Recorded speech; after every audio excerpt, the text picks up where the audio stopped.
After the overthrow of Bashar Assad's regime in Syria, Russia still refuses to provide information about him. The Assad family, led by Syrian President Bashar al-Assad, has begun a new chapter in Russia after being granted asylum by President Vladimir Putin. For years, the Assad family has maintained a life of luxury despite the ongoing civil war in Syria.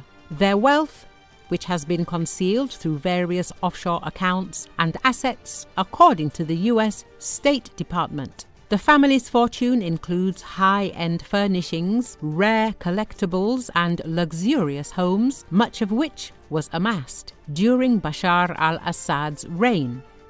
He lives in one of the luxurious skyscrapers of Moscow, and although the view from his window is magnificent, memories of the Damascus palace, the generals, and the country that once belonged to him always follow him. Compared to Gaddafi, who met a tragic end, Assad was lucky. He not only survived, but also had a lot of money to take with him and a prosperous life in exile.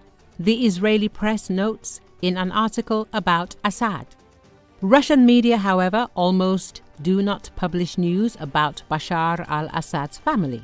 It is forbidden to report on their whereabouts, lifestyle, or daily activities. Russian officials currently see no reason to use Assad's image, but if necessary, they can use it for propaganda purposes. For now, showing Assad's face could offend the new Syrian authorities and cost Russia valuable prestige and military bases in Syria. However, rumors are circulating in Moscow's elite circles and telegram channels about the life of the Assad family. The main element is the wealth that Assad has already transferred to Russia, money that gives him power and influence. Assad's personal security is a very serious issue in Russia. According to a security source, half of the Federal Security Service is responsible for Assad's protection. Although this figure may seem exaggerated, the threats are real. In this situation, Assad and his family will most likely turn to business. The media has been reporting on the Syrian leader's wealth. It is reported that the Assad family's wealth, hidden through shell companies and complex asset ownership schemes, is equivalent to the entire Syrian budget for 7 years. The family owns real estate and bank accounts in the UK, Russia, Dubai, Lebanon, and Hong Kong. These assets are managed by the president's close relatives through companies that control a large part of the Syrian economy. The publication presented some of the real wealth of the Assad family. 5 billion euros, $16 billion, 200 tons of gold, 100 million pounds frozen in the UK, revenues from oil and gas, real estate in Syria and abroad, inheritance from his father, Hafez Assad.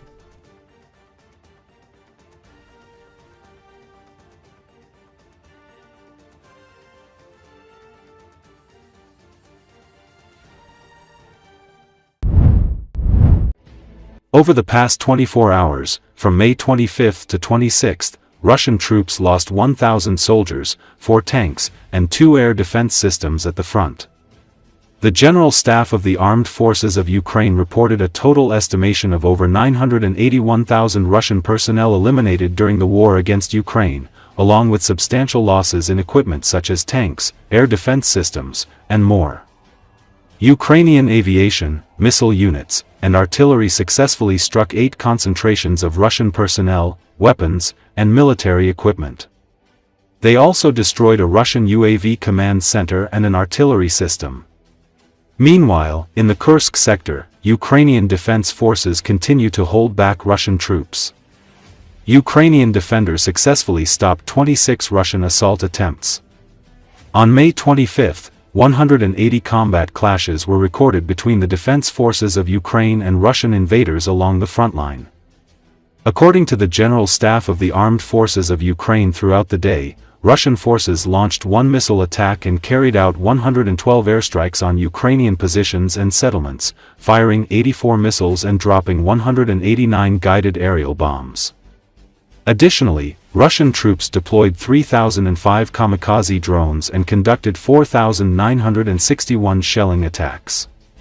Airstrikes targeted multiple locations, including Osoivka in the Sumy region, Dova Bacha, Oleksandro-Kalinov, Stepanivka, and Novopil in the Donetsk region, and Novodorivka, Huliapol, Malinivka, Mala-Tokmachka, Kamiansk, and Sherbaki in the Zaporizhia region. Ukrainian aviation, missile units, and artillery successfully struck 8 concentrations of Russian personnel, weapons, and military equipment. They also destroyed a Russian UAV command center and an artillery system. In the Kharkiv sector, Russian forces launched 6 attacks against Ukrainian positions near Vovchansk, Stroivka, and Krasnopershyn. In the Kupiansk sector, Ukrainian defenders repelled 2 Russian assaults in the areas of Krylyakivka and Nova Krylyakivka. In the Lyman sector, Russian forces launched 21 attacks, attempting to breach Ukrainian defenses in the direction of Rytkedub, Zelina Dolina, and Novy Mir, as well as near Kharkivka, Lipov, Torsky, and the Serebryansky forest area. In the Siversk sector, Ukrainian defense forces successfully repelled 6 offensives near Hryhorivka, Bilohorivka, and Verkhnyo-Kamiansk. The Kramatorsk sector saw 10 combat clashes, with Russian troops advancing toward Predtekine and Bila Ora, and launching offensives near Chasiv Yar and Kurdyamivka. In the Toretsk sector, Russian forces carried out 10 attacks in the vicinity of Toretsk, Romanivka, Dylyivka, and in the direction of Novospask. In the Pokrovsk sector, Ukrainian defense forces successfully thwarted 63 Russian assaults across multiple locations, including Kotlyarivka, Malinivka, Lisivka, Yudakny, Zvirov, Troitsk, Yelizavetivka, Andrivka, Nova Poltavka, and Horokov. Russian forces also attempted attacks in the direction of Novomykolivka, Shevchenko-Pershi, Zoria, Muravka, Oleksivka, and Myrolubivka. In the Novopavlivka sector, Russian militants launched 24 offensives in the areas of Novopil, Konstantinopol, Novosilka, and Vilna Pol, as well as in the directions of Mern, Shevchenko, Komar, Zelin Pol, and Bahadur. In the Orikhiv sector, Russian troops attempted to advance 5 times, targeting Novodanilivka and Stepov.